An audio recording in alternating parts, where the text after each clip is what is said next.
જીવલેણ બની વેડ રોડ અડાજણ પુલ પરથી પડકાતા પિતા પુત્રીનું મોત, વાહન અથડાતા પરિવાર 30 ફૂટ નીચે ખાબક્યો। સુરત શહેરમાં ઉત્તરાયણના પર્વ દરમિયાન એક હૃદયદ્રાવક ઘટના પ્રકાશમાં આવી છે, જેમાં પતંગની કાતિલ દોરીના કારણે સર્જાયેલા અકસ્માતમાં પિતા અને માસૂમ પુત્રીનું ઘટના સ્થળે જ કમકમાટી ભર્યું મૃત્યુ નિપજ્યું છે। 14મી જાન્યુઆરીની સાંજે વેડ રોડ અને અડાજણને જોડતા પુલ પરથી પસાર થઈ રહેલા એક પરિવાર પર કાળ ત્રાટક્યો હતો।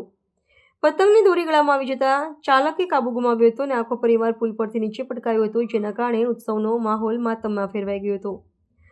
આ કરુણ દુર્ઘટનાની પ્રાપ્ત વિગતો અનુસાર 35 વર્ષીય રેહાનભાઈ, તેમની પત્ની રેહાનાબેન અને 7 વર્ષીય પુત્રી આયશા સાથે સુભાષ ઉદ્યાનથી પરત ફરી રહ્યા હતા, ત્યારે પુલ પર અચાનક પતંગની દોરી રેહાનભાઈના ગળામાં ફસાઈ જતા તેમણે દ્વિચક્રી વાહન પરનું સંતુલન ગુમાવ્યું હતું।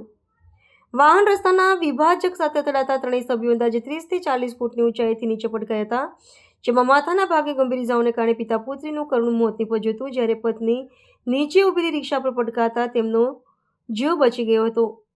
ક્ષણવારમાં જ હસતો રમતો પરિવાર વિખેરાઈ જતા સમગ્ર વિસ્તારમાં શોકનું મોજું ફરી વળ્યું છે। ગંભીર રીતે ઇજાગ્રસ્ત રેહાનાબેન હાલ હોસ્પિટલમાં જીવન મરણ વચ્ચે ઝૂલાખાઈ રહ્યા છે। ઉત્તરાયણના દિવસે સુરત શહેરમાં પતંગની દોરીના કારણે કુલ 3 લોકોના મૃત્યુ નોંધાયા છે, જેને તહેવારની ઉજવણી પર ગમગીની છવાઈ દીધી છે। આ ઘટનાએ વાંચકો માટે પતંગની દોરી કેટલી ઘાતક સાબિત થઈ શકે છે તેનું વધુ એક ભયાનક ઉદાહરણ પૂરું પાડ્યું છે।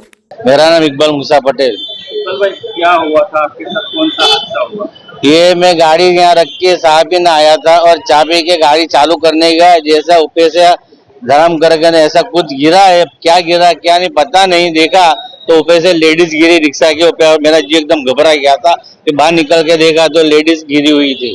साथ में 3 जने गिरे हुए थे, एक छोटी बच्ची है और एक जेंट्स है, लेडीज मेरे रिक्शा पे गिरी थी।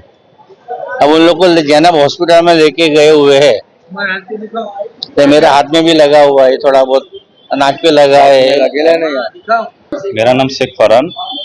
आज जिलानी ब्रिज के ऊपर मेरा भाई का एक्सीडेंट हुआ, तो वो जा रहा था सुभाष गार्डन घूमने, तो गाड़ी स्पीड में था तो उसका टर्निंग में एक डोरी आ गया था पतंग का, तो एक हाथ से हटाने गया तो उसका बैलेंस बिगड़ गया, तो उसी से वो गाड़ी टक्कर लगा, तो गाड़ी ऊपर ही था ब्रिज के और मेरा भाई का जो था फैमिली पूरा नीचे गिर गया। कौन था साथ में? मेरा भाई था, उसका नाम रेहान शेख, मेरा भाभी था, उसका नाम रेहाना बीबी, मेरा भतीजी था, उसका नाम आलिशा खातून। भतीजी कितने साल की थी? 10 साल का। अकस्मात में कौन गुजर गए? वो मेरा भतीजी और मेरा भाई गुजर गए उधर।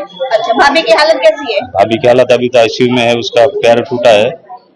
कहाँ से कहाँ जा रहा था परिवार पंपिंग से जा रहा था सुभाष गार्डन, नेताजी सुभाष चंद्र बोस गार्डन, मोड़ा भगत।